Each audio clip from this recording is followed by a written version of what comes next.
fixtures in match day 6 of the Champions League phase. So, but let's start with yesterday's first. Obviously, I didn't do a video on Monday on yesterday because on Monday's games because I was quite busy. But AC Milan won.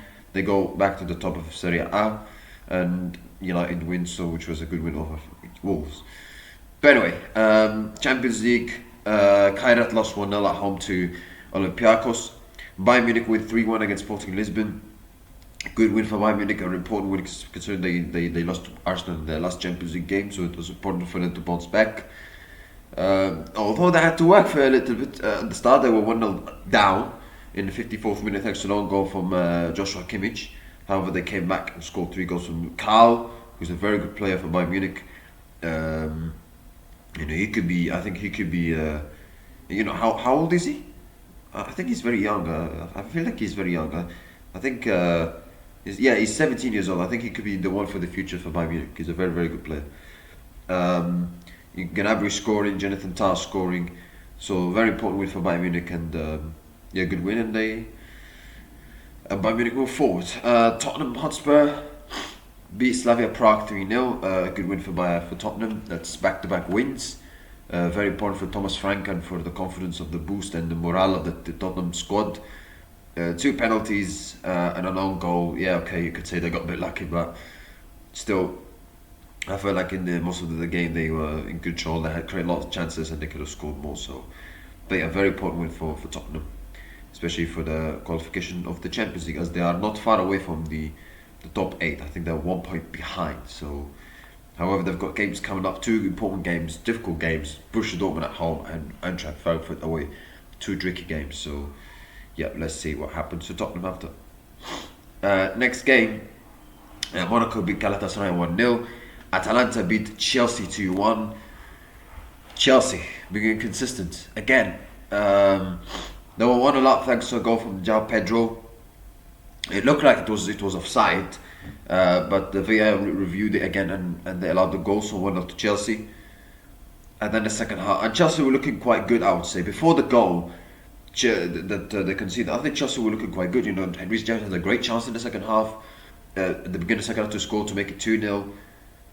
And then as soon as they conceded that goal from Scamacca, Chelsea just fallen away. Listen, I have to give credit to Atalanta because I think Chelsea was a better team in the first half, and second half Atalanta bounced back and they came back, and that goal gave Atalanta a boost of confidence and they wanted to win the game, and they were very good in the second half, Atalanta. So you have to give credit to Atalanta for the win. Especially they're a team that it's the first season in many years they're without Gasperini in charge, the 12th in Serie A, so they struggled. So it's the fact that they beat Chelsea is a very, very good win and a very important win for them. But for Chelsea, like again, this is just the problem, and the inexperience of Chelsea has shown again. Like, they were doing quite well, they were winning 1-0, and then as soon as they concede that goal, everything just fallen apart after that. Like, they conceded the second goal from the Keteleri, and yeah, like it happened again. Like, I expected Chelsea to this game to win against Atalanta side who have not been that great, who are not doing well in Serie A. So I expected this is a very important win for Chelsea, and Chelsea thrive in these kind of games in the Champions League where they beat Barcelona obviously 3-0. And they look good in the first half, they're winning 1-0, but as soon as they can see that goal, it seems like they're like, oh yeah, that's it. And that second goal, I mean, Sanchez should have done better, I think, with that goal, in my opinion. So yeah, Chelsea again, they going forward, they look quite good in my opinion, but defensively and goalkeeper still problems. And again, I said it, that Chelsea are not going to win the Premier League and we're not going to win the Champions League if they still have problems in defensively and the goalkeeper. Until they fix that issue, they're not going to do it. They're not going to win the Premier League and the Champions League. Yes, they might have a good run in the Champions League, reach the semi-final, but they're not going to win it. They're not going to win it because they don't have a good enough goalkeeper and they don't have a good enough defenders. It's just simple as that. So yeah, and also they need, as a squad, they need more experienced players. And yes, I understand Enzo Maresca denied it a few days ago, saying that against Leeds, the experienced player we have was Tosin and he played badly. But still, these kind of games, you do need experience. When you concede a goal, you need your players to heads up and still keep going, not like fall away as they like crumble, not crumble, but like like be like so down after they conceded that goal to Scamacca. So yeah, but they lose to Atalanta, and it's a damage blow to Chelsea's hopes to qualify for the last 16 automatically. They're not far away, but I think considering that they beat Barcelona 3-0, I thought that they'll have a good step qualify for the last 16 automatically. But they've got Bathurst at home, which they should win. However, they've got a tricky game away to Napoli. So yeah, let's see. Barcelona beat Frankfurt 2-1. Frankfurt won a lot. Frankfurt a good team actually. I think they beat Galatasaray like 5-1 months ago I think. So they're a very good team. They were winning 1-0 thanks to a goal from Ansagar Kanov. But Barcelona improved in the second half. They scored 2 goals from Jules Koundé, 2 goals. I think it could have gone either way. I think Frankfurt played quite well and they had some chances, but at the same time, for Barcelona, I think the most of the time they were the better team. In my opinion, they had more chances, more possession. I thought Koundé, Garcia, and Pedro again were fantastic. Koundé with the 2 goals, obviously. So yeah, important win for Barcelona. Considering they lost their last game against Chelsea. So to get back to winning ways in the Champions League, it's very, very important for them. And they drew to Club Brugge as well, so very important win for Barcelona. Inter Milan against Liverpool. Salah was not in the squad. However, it didn't stop Liverpool from winning this game. I don't think Liverpool... it was like a 50-50% possession between the both sides. In the first half, I think in general, Liverpool looked quite solid in my opinion. Defensively, they were quite strong. I think Konate and Van Dijk, they were absolutely fantastic. The midfield, Gravenberch, I thought he had a very good game. Going forward, I think Liverpool could improve a little bit better, in my opinion. But defensively, I think they was quite solid, and which is quite unusual to say that about Liverpool because defensively they've been all over the place this season. But at the same time, I think Konate and Van Dijk had a very, very good game. Robertson, I thought he had a good game. I don't think that was like. I think if you tell me who is the better team and who deserves to win more, I think it was quite even for most. I don't think Inter were that great as well. Let's be honest. But they're a good team. They've got good players like Lautaro Martinez, and they just reached Champions League final last season, even though they got humiliated. So for Liverpool to go to San Siro and win, it's a very important win, especially with all the problems they've had the last couple of weeks with the results and drawing against Leeds, drawing against Sunderland, with the Mohamed Salah backlash as well. So for Liverpool to bounce back and get back to winning ways, it was very, very important. And obviously they lost their last Champions League game against PSV. So for Liverpool to get back to winning ways in the Champions League was very, very important for them. So a good win. An important win for Arne Slot as well. An important win for the squad, for the morale, for the confidence, so that they can go to the next games and win. And and I think that hopefully for Liverpool fans, this win will help them going forward.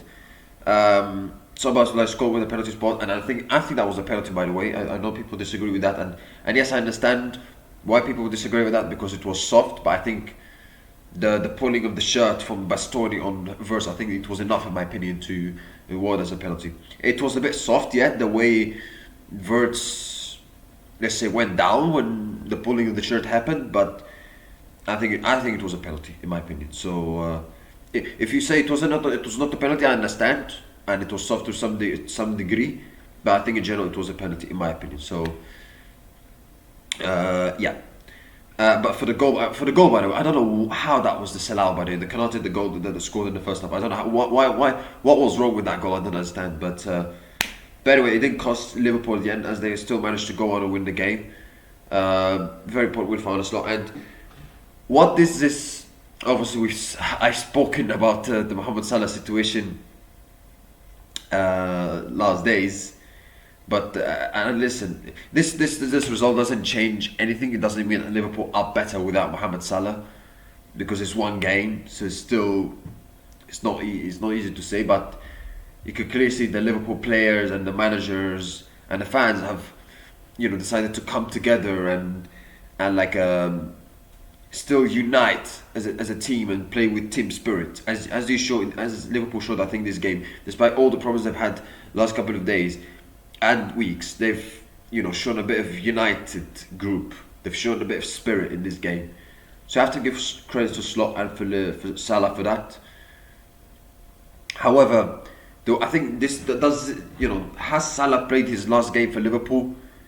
The way it looks like, it looks like yes, because I think Sir Clarence Seedorf asked the question to Arne Slot after the interview, after the game.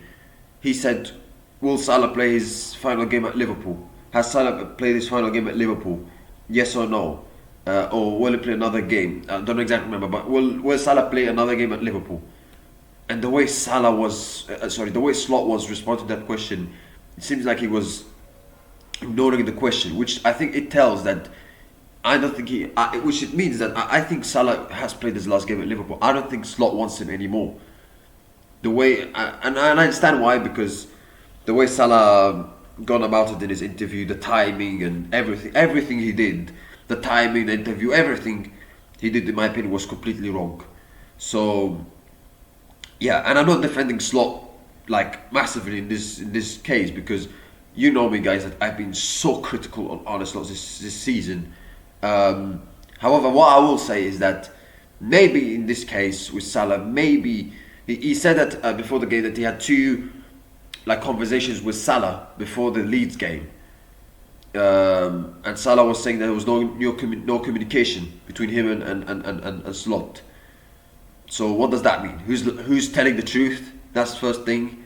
And second thing, did Slot say something that made Salah say what he said in the interview, even though it was wrong? So that's maybe the only thing I could question Slot in that case with Salah. But other than that, Salah is completely in the wrong side, in my opinion, for what he did. And listen, Liverpool, very important win. They're 8th in the Champions League, but there's obviously still other teams to play. And you look at the remaining games in the Champions League, they've got Carabao at home, which they should win. However, they've got a tricky game away from home against Marseille. So, yeah, let's see how they're going to go about it in the last games. It's going to be very important for them to qualify for the last 16 automatically if they're going to do it. Atletico Madrid beat PSV away from home 3-2. They were 1-0 down, but they came back. So a good comeback and a good win for Atletico Madrid and for Diego Simeone. Marseille beat Union Saint-Gilloise 3-2 as well. So good win for Olympique Marseille. Now let's move on to today's games.